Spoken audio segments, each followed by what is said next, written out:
So yun na, magandang hapon po sa bawat isa. Tunay na napakabuti ng ating Panginoon dahil sa bagamat ganito yung sitwasyon natin, ganito yung setup natin. Salamat sa Panginoon dahil malaya pa rin tayo na nakakapagpuri at nakakapagpasalamat sa kanyang dakilang pangalan. So pag-uusapan natin ngayong hapon na ito is all about freedom. At bago natin talakayin ang gustong iparating ng Panginoon ngayong hapon na ito, tayo muna manalangin. Dakila na yung Panginoon, maraming salamat po sa hapon na ito na pinagkaloob po sa bawat isa. Dalangin ko po, O Diyos, na patuloy na kayo po yung sumama at gumabay sa pag-uusapan po namin ngayong hapon na ito. Dalangin ko rin po, O Diyos, na patuloy na saliksikin mo ang aming mga puso at isipan. Dalangin ko rin po, O Diyos, na buksan mo ito ng sa ganun oras, Panginoon. Kung naman yung matutunan namin ngayong hapon na ito ay may apply namin, Panginoon, sa pang-araw-araw na buhay namin ginagawa. Dalangin ko po, O Diyos, sa pagkapos-pos mo ko na yung banal na Espiritu. At dalangin ko po, O Diyos, na patuloy na malayang pagkilos lamang ng banal na Espiritu ang aming maranasan ngayong hapon na ito. Kaya Panginoon, siya po pinagkakatiwala ang lahat ng ito. Ito po ang aming samot na dalangin sa pangalan ni Jesus. Amen. So, ang pag-usapan natin ngayong hapon na to is all about freedom. So, ano nga ba ang freedom? At ano nga ba kaugnay nito sa ating kalayaan? Yun ang pag-uusapan natin. Masasabi mo ba na ikaw ay isang malaya? Kung oo, saan nga ba tayo pinalaya? Naalala ko tuloy yung kanta na Malaya, di ba? Sa tuwing kinakanta natin yon, sobrang blessed natin na tayo ay pinalaya ng Panginoon. May mga quotation akong hinanda sa hapon na ito. Sabi ni Harris Tubman, I freed 1,000 slaves. I could have freed 1,000 more if only they know they were slaves. Sabi niya, nakapagpalaya siya ng 1,000 mga alipin at kaya pa rin niya makapagpalaya ng mas marami pang alipin. Kung malalaman lang nila na sila ay isang alipin. Ganon din sa ating buhay. Hanggat hindi natin namamalayan o nalalaman na tayo ay alipin ng isang bagay o pangyayari sa ating buhay, hindi natin mararanasan ang tunay na kalayaan. Freedom is not the right thing to do anything. It is the right to do correct thing. Ulitin ko, freedom is not right to do anything. It is the right to do correct thing. Hindi kalayaan ang isang bagay na gusto mong magawa lamang. At ang tunay na kalayaan ay gawin ang tama at ang nararapat na gawin. So, ang teksto natin ngayong hapon na to ay makikita natin sa John 8 verse 36. Sabi dito, so if the Son sets you free, you will be free indeed. Kapag ikaw ay pinalaya, lubos at tunay kang malaya.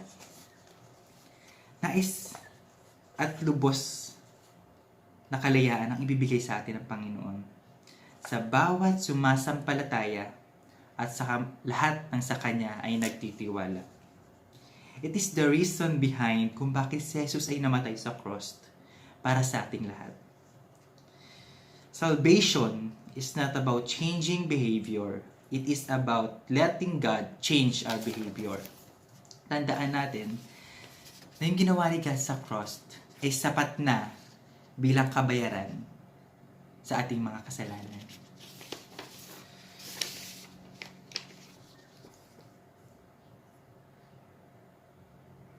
Tayo mga mananampalataya ng Panginoon, naramdaman natin ang love at grace niya sa bawat isa sa atin. Ano-ano nga ba yung freedom na binigay sa atin ng Panginoon? Una, freedom to worship God every day. Binigyan tayo ng Panginoon na kalayaan na sambahin siya sa spirito, sa katotohanan. Tandaan natin, yung pag-worship natin kay God, hindi lang siya every Sunday. Ang pag-worship natin kay God is every day. Kung ano man yung ginagawa natin every day na nagbibigay ng kapurihan sa ating Panginoon, it is worship. Hindi lang kapag nagpapatugtog tayo ng praise and worship song, hindi lang kapag may fellowship tayo, hindi lang sa church ang worship. saan ka man magpunta, ikaw ay binigyan ng Panginoon ng kalayaan para sambahin siya. Pangalawa, freedom to share the Word of God. May mga lugar sa ating mundo na hindi sila malaya na nakakapag-share ng salita ng Panginoon. Yung iba nga minsan pag nag-worship sila, nagtatago pa sa ilalim ng kuweba, nagtatago pa sa ibang lugar para lang hindi sila makita. Pero tayo nandito sa Pilipinas, malaya tayo na nakakapag-worship sa ating Panginoon. Malaya tayo na nakakapagbahagi ng salita ng Panginoon. Kaya grab this opportunity na binigay sa atin ng Panginoon. Grab this freedom na binigay sa atin ng Panginoon. Kahit ganito yung sitwasyon natin ngayon, maaring tayo ay nakakulong dahil quarantine, maaring tayo ay sa panahon natin ngayon, hindi tayo malaya gawin ang mga bagay. Pero alam ko may kaparaanan ng Panginoon para masunod ang kalooban at nais niya para sa atin. May kalooban ng Panginoon na patuloy na palaganapin ang kanyang salita, hindi lamang sa ating pamilya, kundi sa iba't ibang tao. At ang isang kaparaanan na bigay ng Panginoon ay ang ating mga internet connection. At ngayon, sa ginagawa natin ngayong hapon na ito, bilang online service, na-worship natin si God through this setup. Pangatlo, freedom to share the blessings to other people. Binigyan tayo ng Panginoon ng kalayaan na magbahagi ng blessings sa ibang tao. At ang blessings na binibigay sa atin ng Panginoon, dapat hindi lang mag-stuck sa atin. Kung meron tayo or may kakayanan tayo na magbigay sa isang tao, gawin natin para maparamdam natin sa kanila yung love na binibigay sa atin ng Panginoon. At maaaring sa bagay na yun, tunay na maramdaman nila hindi lamang yung love ng Panginoon, kundi yung love natin sa kanila o yung care natin sa kanila na nararamdaman nila, nagmamalasakit tayo sa taong ito dahil yun ang nais na Panginoon na gawin natin. The goal of freedom is transformation or pagbabago. At ang pagbabagong ito ay dapat nagsisimula nung tinanggap natin ang Panginoon sa ating buhay. Kaya kung mapapansin natin, nung tinanggap natin si Christ sa life natin, hindi agad-agad tayo nababago. Pero, unti-unti tayong binabago. At yun ang kagandahan na ginawa sa atin ng Panginoon, na hindi niya tayo biglang binabago, kundi araw-araw niya tayong binabago. Hindi porket mananampalataya na tayo ngayon, lahat binago na sa atin ng Panginoon. No. Kasi araw-araw, may gustong baguhin ng Panginoon sa ating buhay. Maaring sa personality natin, maaring sa mga bagay na ginagawa natin, or sa mga pakikisama natin sa ibang tao. Araw-araw may nais sa Panginoon na baguhin sa ating buhay. At yun yung kagandahan na araw-araw natin na-experience yung kalayaan, yung pagmamahal ng Panginoon sa ating buhay. Kapag malaya ang isang tao, malaya niyang mararamdaman ang pagmamahal ng Panginoon sa kanyang buhay. At isa sa pundasyon ng freedom is the cross of Christ. Yung krus ni Kristo ang pundasyon ng ating kalayaan. Kung wala ito, wala ang kalayaan. Wala tayong ma-experience na kalayaan. Nung sinacrifice ni Jesus yung life niya sa cross, doon natin naramdaman o mararanasan tunay na kalayaan. The essence of salvation is freedom. Di mo masasabing ikaw ay ligtas kung wala kang kalayaan na nararanasan sa iyong buhay at kung wala kang Kristo na kumikilos sa iyong buhay. Freedom, it was Christ brought us through His death and resurrection. Tandaan natin, na yung binigay ng Panginoon sa atin ay yung kalayaan ay dahil sa namatay siya para sa atin at nabuhay na muli. Napakasarap isipin yung grace ni God sa atin. Yung love ni God sa atin nag-overflow sa lives natin. Tuwing iisipin natin na tayo dapat yun eh. Tayo dapat yung kinukutya dun sa cross. Tayo dapat yung nakapako dun sa cross. Tayo dapat yung nagbuhat ng cross. Tayo dapat yung nahihirapan. Tayo dapat yung nasasaktan. Pero dahil mahal at dahil sa biyaya ng Panginoon, sinakripisyo niya yung life niya para sa ating lahat. Para maranasan natin yung kalayaan na gustong ibigay sa atin ng Panginoon. At yung kalayaan na yun ay dapat nating ibahagi sa ibang tao. Saan nga ba tayo pinalaya ng Panginoon? Pinalaya tayo sa kasalanan. Pinalaya tayo sa kahihiyan. Pinalaya tayo sa guilt, condemnation, at sa death. Pinalaya tayo ng Panginoon dahil sa pagkasakripisyo niya sa krus ng Kalbaryo. Ang tunay na kaligtasan ay ang tunay na kalayaan. Tandaan natin na we are in a battle every day. But if we are guided by the Word of God, masasabi natin na kaya natin mapagtagumpayan ang laban araw-araw. Araw-araw makaka-experience tayo na minsan bigla na lang tayo magagalit, minsan itatamp tayo ng kaaway.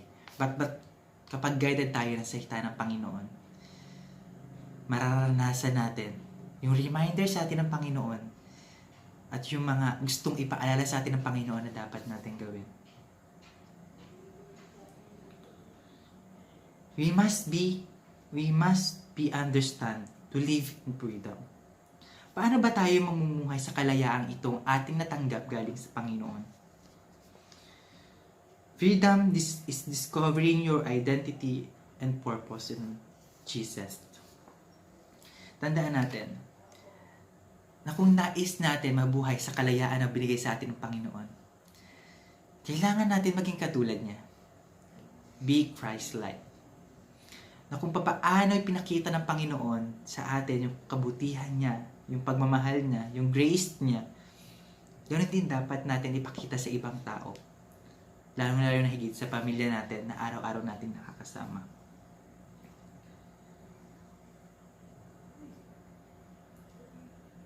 Diba, si Jesus lang ang nakapag-overcome sa kasalanan. At kahit na ano yung maranasan natin, kahit na ina-battle tayo, tandaan natin na yung freedom, ibinigay na sa atin ng Panginoon. Na-overcome na ng Panginoon kung ano yung nararanasan natin na problema, pinagdadaanan man natin o mabigat man yung pinagdadaanan natin, tandaan natin na pinalaya na tayo ng Panginoon at na-overcome niya na to sa krus ng Kalbaryo. Sabi nga, if the Son sets you free, you will be free indeed. Tandaan natin yan, mga kapatid. Tandaan natin na si Jesus has a specific purpose for your life. Kung hindi mo pa alam yung purpose ng life mo, through this topic, malalaman mo kung ano yung purpose ng buhay mo. Ang purpose ng buhay mo, dahil pinalaya ka na ng Panginoon, dahil naranasan mo na siya sa iyong buhay, ang purpose mo is worship God, share the gospel, and be matured enough. Jesus came to give you abundant life. Napakasarap isipin na si Jesus, ibinigay niya yung masaganang buhay para sa atin. Na everyday, nakakakain tayo, nabibili natin yung mga pangangailangan natin, napoprovide niya yung mga needs natin. Tunay na anuman yung kailangan natin, in an exact time, binibigay sa atin ng Panginoon. And Jesus loves you unconditionally. Alam mo, kapatid, na mahal tayo ng Panginoon. Higit pa sa mahal na mahal. Dahil tayo, ay minamahal niyang mga anak. Maaring marami tayong nararanasang problema, maraming gustong iparanas ang Panginoon sa ating buhay. Tandaan natin na mahal tayo ng Panginoon at hindi niya tayo iiwan. Ano man yung pagdaanan natin, ano man yung maaari natin maranasan in the future, tandaan mo na hindi ka iiwan ng Panginoon at patuloy ka niyang mamahalin at mamahalin at mamahalin. Jesus died for us. Tandaan natin na si Jesus ay namatay para sa atin, para tayo ay maging malaya, para tayo ay tubusin mula sa ating pagkakasala. At ang kamatayan ni Jesus sa krus ay patuloy nating balik-balikan at tuwing tayo ay nakakaranas ng mga maliliit na problema.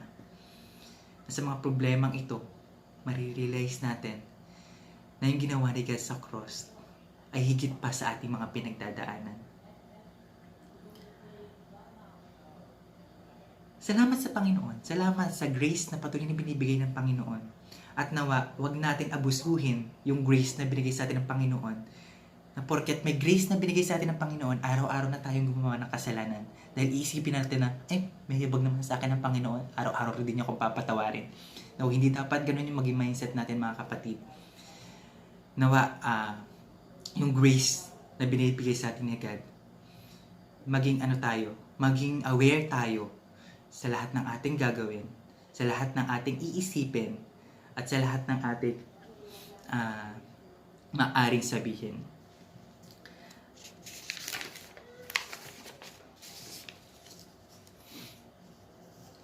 At yung freedom na binigay sa atin ng Panginoon ay isang kagalakan para sa ating mga Kristiyano. Dahil nararanasan natin na sa kahit na anong laban ng buhay o kahit na ano yung pinagdadaanan natin, yung kalayaan ng Panginoon sa ating buhay, nararanasan natin sa puso natin at sa buhay natin. At yung kalayaan na yun, na dating hindi natin nararanasan, sobrang blessed na meron na tayo ngayon. At bilang pagkatapos ngayong hapon na ito, nais kong i-encourage ang bawat isa sa atin na patuloy natin saliksikin ang ating buhay. Maaring meron pa bang kasalanan na tayo ay naka-chain sa atin? O meron ba pangyayari sa ating buhay na nakakulong pa rin tayo sa sitwasyong yun? Nawa mga kapatid, patuloy natin ipanalangin yun sa Panginoon. Patuloy natin ilapit sa Kanya yung ating mga pinagdadaanan. Dahil wala naman tayong maitatago sa Panginoon, mga kapatid. Tandaan mo na ano man yung nararanasan mo ngayon, alam na alam ng Panginoon yan. At nawa sa hapon na ito, patuloy nating maranasan yung kalayaan na ibigay sa atin ng Panginoon. Yung kalayaan na sambahin siya, kalayaan na ibahagi yung salita niya sa iba. At ang kalayaan na tayo ay mabuhay na may angking kapangyarihan na galing sa Panginoon. At ang kapangyarihan na galing sa Panginoon ay patuloy nating maranasan sa ating buhay. At patuloy niyang babaguhin ang ating buhay. Kaya, kapatid, kung nawawalan ka man ng pag-asa, nasabihin ko sa iyo ngayon, may pag-asa. Dahil si Kristo ay namatay para sa iyo at para sa akin. na hanggang ngayon ay patuloy nating nararanasan ang pag-ibig at biyaya niya. Tayo manalangin. Dakila namin Panginoon, maraming salamat sa kalayaan na ibinigay mo sa amin. Maraming salamat Panginoon sa kamatayan mo sa krus ng Kalbaryo. Maraming salamat Panginoon dahil ikaw ang nagbayad sa kasalanan na kami dapat ang na magbayad. Salamat Panginoon sa kalayaan na ibinigay mo sa amin para sambahin ka. Kalayaan na ibahagi ang iyong salita sa iba. Kalayaan na ibahagi yung mga biyaya na ibinibigay mo sa amin. Dahil ko Panginoon na patuloy mo sa atin ang aming mga puso, ang aming mga buhay. Dahil ko Panginoon na kung ano man yung kasalanan na patuloy namin pinanghahawakan, dahil ko Panginoon palayain mo kami at patuloy na baguhin araw-araw. Naisin namin Panginoon sa aming puso, sa aming isip Panginoon na patuloy na palitan mo ang aming mga puso ng bago. Dahil Panginoon na patuloy namin maranasan ang kalayaan, ang pagmamahal, at ang biyaya mo, Panginoon, sa aming buhay ay patuloy namin maranasan. Dalayan ko, O Diyos, na patuloy na samahan mo ang bawat sa amin. Hindi ko man, Panginoon, alam ang pinagdadaanan o sitwasyon ng aking mga kapatid. Dalayan ko, Panginoon, na patuloy na i-comfort mo sila, i-care mo sila, Panginoon, by your word, Lord God. Dalayan ko, Panginoon, na patuloy na ang iyong kapangyarihan ang mag-overflow, Panginoon, sa aming mga buhay. Dalayan ko, Panginoon, na patuloy na ingatan mo ang bawat isa laban sa virus ng COVID-19, Panginoon. Dalayan ko, Diyos, na patuloy na pagpalain mo ang bawat isa, maging ang hanap buhay o ang pag-aaral, Panginoon, ng mga estudyante. Dalayan ko, Diyos, na patuloy na kayo, Lord God, at sumama sa kanila, mapagtagumpayan ang mga problema na aming pinagdadaanan. Kaya, Panginoon, maraming salamat dahil alam namin na hindi mo kami iiwan ni pababayaan man. Kaya Lord, sa Panginoon pinagkakatiwala ang lahat ng ito. Ito po ang aming samod dalangin sa pangalan ni Jesus. Amen. Thank you mga kapatid.